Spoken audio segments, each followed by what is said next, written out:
الحمد لأهله والصلاة على أهلها وبعد.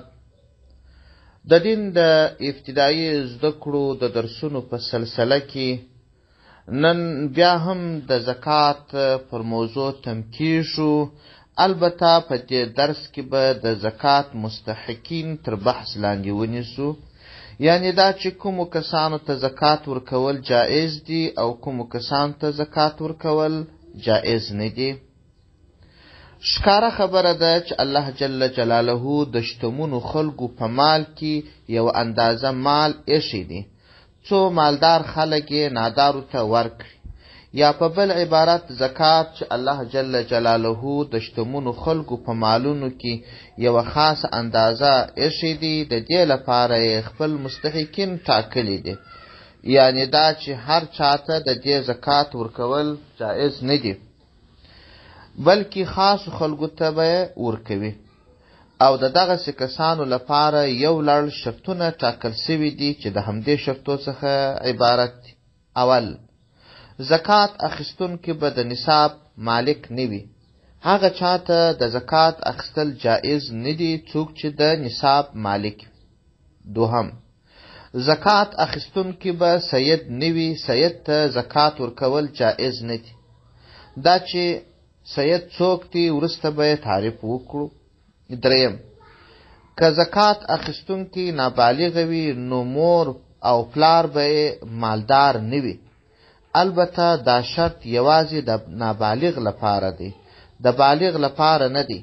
یعنی دا چې که د بالغ مور او پلار شتمن هم وي بیا هم زکات اخیستلی سي که دی خپله مستحق و.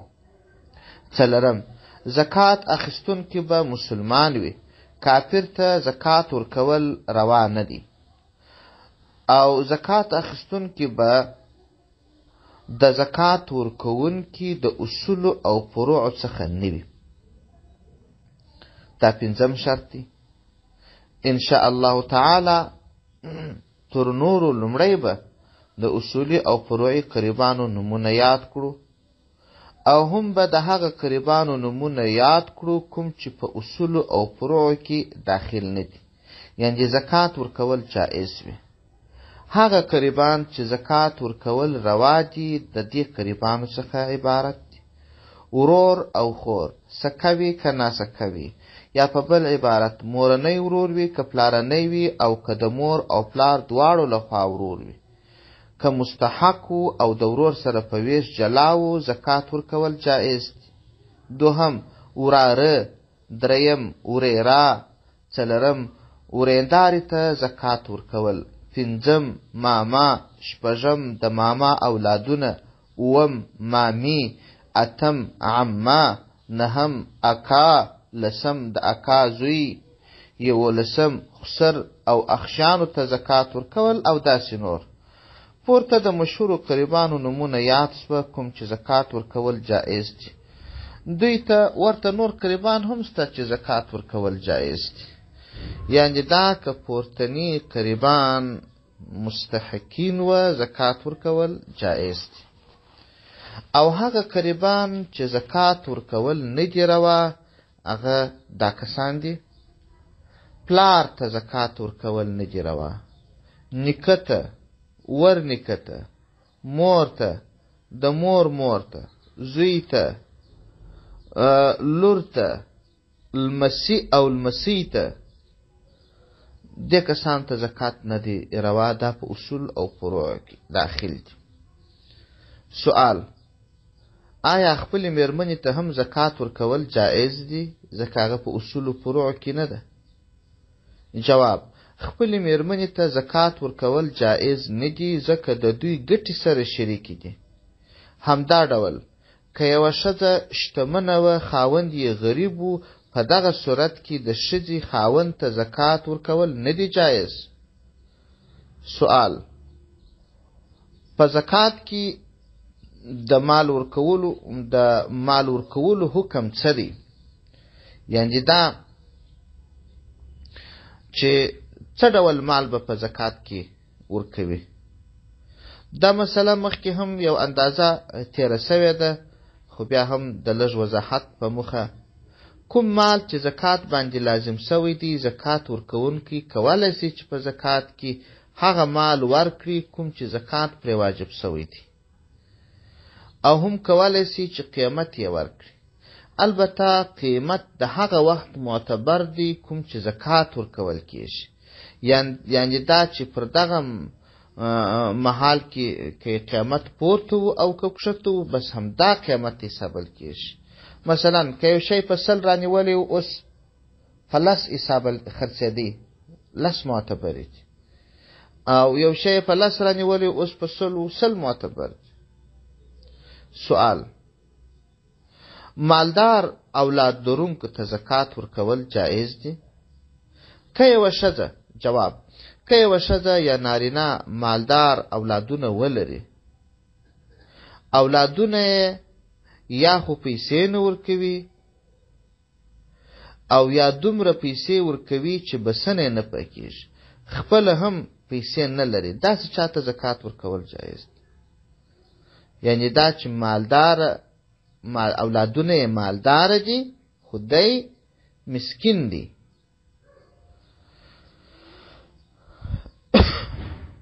که چیرې یو کس مسکین وي، میرمن یې د نصاب مالک وي، د میرمنې په نصاب سره خاوند شتمن نه ګرځي، زکات اخیستلی سي. همدا ډول که د شتمن کس ښځه مسکینه وه، یعنی د زکات مستحقه وه او خاوند یې د نفقې پرته نورې پیسې نه ورکولې، زکات ورکول جایز دی. سوال: آیا مسافر ته زکات ورکول جایز دی؟ جواب: که مسافر په سفر کې د نصاب سره برابر مال یا نقدي پیسې ونه لري، زکات ورکول جایز دی. همدا ډول که مسافر په کور کې پیسې ولري مګر په سفر کې ورسره نه وي او د کور څخه په عاجل ډول پیسې ورته رسېدلی نسي، داسې څوک هم نه و چې قرض ځینې واخلي، نو داسې مسافر ته زکات ورکول جایز دی. سوال: آیا د سید میرمنې ته زکات ورکول جایز دی او که یا؟ جواب: که د سید ښځه د زکات مستحقه وه، خپله سیده نه وه، نو زکات ورکول جایز دی. داسې هم کولی سي چې دغه ښځه زکات قبض کړي او بیا دغه پیسې وخپلو سیدانو اولادونو او سید خاوند ته ورکړي. سوال: پوروړي ته زکات ورکول جایز دی که یا؟ جواب: که چیرې د یو شتمن کس پر چا باندې قرض باندې وي او پوروړی یې مسکین وي، شتمن کس د زکات پیسې قرضدار ته ورکړي، بیرته یې په پور کې ځینې واخلي، جایز کار دی، بلکې ښه کار دی، ځکه د یوه اړخه به زکات ادا سوی وي او د بله اړخه به پور ادا سوی وي. خو دا خبره لازمي ده چې د زکات قبض لازمي دی، یعنی دا چې په داسې طریقه زکات نسی کیږي چې شتمن کس و قرضدار ته ووایي چې زما پور په زکات کې قبول کړ، بلکې لومړی به شتمن کس ته زکات پیسې ورکوي، کله چې هغه قبض کړي وروسته به د خپل قرض طلب ځینې کوي. که یې په رضا قرض نه ورکاوه، په زور یې هم ځینې اخیستلی سي. سوال: سیدان کوم خلق دي چې زکات ورکول جایز نه دي؟ جواب: په عامه اصطلاح سیدان د رسول الله صلی الله علیه وسلم اولادونو ته ویل کیږي. اصلا سیدان د رسول الله صلی الله علیه وسلم کورنۍ ته ویل کیږي او د رسول الله صلی الله علیه وسلم کورنۍ د لاندنیو کورنیو څخه عبارت. اول د حضرت علی رضی الله عنه اولادونه. دوم د حضرت عقیل رضی الله عنه اولادونه. دریم د حضرت عباس رضی الله عنه اولادونه. څلورم د حضرت جعفر رضی الله عنه اولادونه. پنځم د حضرت حارث بن عبدالمطلب اولادونه.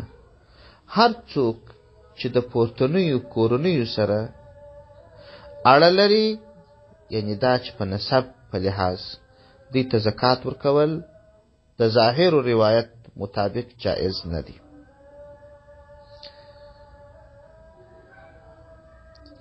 سوال: په عام المنفعه شیانو کې د زکات پیسې مصرفول دا جائز دي او کیا؟ جواب: په عام المنفعه شیانو کې د زکات د پیسو مصرفول جائز نه دي، یعنی هغه شیان چې د چا په شخصي ملکیت پورې اړه نه لري، لکه مسجد، څا، پل جوړول، برمکشل، د مړي تکفین، تجهیز، روغتون، مدرسه او داسې نور. ځکه د زکات په ورکړه کې دا شی شرط دی چې د دغه مال به څوک د عوض مالک ګرځول کیږي، او دغه شیان چې نمونه یاد سوه د چا ملکیت نه دي بلکې وقفي شیان دي، څوک مالک وګرځول سي. البته دا چې یو څوک د تملیک حیله جوړه کړي، یعنی دا چې د یوه کلي د مسجد سخت ضرورت وي، یا د یوې مدرسې سخت ضرورت وي، او یا هم یو کلی د څښلو لپاره برمه نه لري، په دغه صورتونو او یا دې ته ورته په نورو صورتونو کې د زکات پیسې موجودې وي، نورې پیسې موجودې نه وي، کولی سي چې حیله جوړه کړي، او دا حیله جایز ده. هغه دا چې پیسې یو کس ته ورکړي، هغه یې قبض کړي، هغه یې بیا په خپله خوښه په مسجد یا هم برمه کې استعمال کړي. د لا روښانتیا لپاره ویلی شو یو کس د زکات پیسې لري او د مدرسې سخته اړتیا ده، نو یو عالم ته دغه د زکات پیسې په وکالت ورکړي. هغه عالم د اجازې مطابق یا یې خپله قبض کړي او یا یې هم په بل چا باندې قبض کړي. وروسته مدرسه په دغه پیسو باندې جوړه کړي، او یا داسې چې څوک وفات سوی دی، قریبان یې سخت غریبان دي، د تکفین او تجهیز لپاره څه پیسې نه لري. یو شتمن کس د زکات پیسې د مړي قریبانو ته ورکړي، هغه یې قبض کړي، بیا یې د مړي د تکفین او تجهیز په مصارفو کې استعمال کړي، او که دا کار ونه کړي بلکې شتمن کس د قبض پرته د مړي په تکفین او تجهیز کې د زکات پیسې استعمال کړي، زکات یې نه صحیح کېږي. سوال: آیا امام ته زکات ورکول جائز دي او کیا؟ جواب: که د مسجد امام مستحق وي، یعنی د نصاب څښتن نه وي، زکات ورکول جائز دي، بلکې پکار دا ده چې علماو ته حق اولیت ورکړي، څو د دین خدمت په فارغ زړه باندې جاری وساتي. سوال: امام ته په میاشتني معاش کې زکات ورکول جائز دي؟ جواب: که کوم امام په مسجد کې په میاشتني معاش باندې امامت کاوه، دغه امام ته په معاش کې د زکات مال ورکول جائز نه دي، او که د معاش ترڅنګ د امام د غربت په وجه باندې خپلې د زکات پیسې ورکول جائز دي. خپل معاش ورکوي، خو د زکات په معاش کې نه، دغه معاش ترڅنګ د غربت په وجه ورکړي جائز دي. سوال: امام ته د امامت په بدله کې عشر یا زکات ورکول جائز دي؟ جواب: که څه هم امام ته د امامت په بدله کې ټاکلی معاش ورکول خو جائز دي، خو په ځینو سیمو کې داسې دود دی چې د امام لپاره ټاکلی معاش نه وي، بلکې امام خلکو ته لمونځونه ورکوي، او د محلې خلک امام ته خپل زکاتونه او یا هم عشر ورکوي. په دې صورت کې نو که چیرې په رښتیا دا خلک دا نیت کوي چې موږ د الله دپاره زکات ورکوو، که دغه امام لمونځ راکړي که یې رانه کړي، یو کال د امامت وخت چې 6 میاشتې لمونځونه رانه کړي، هم موږ خپل زکات ورکوو.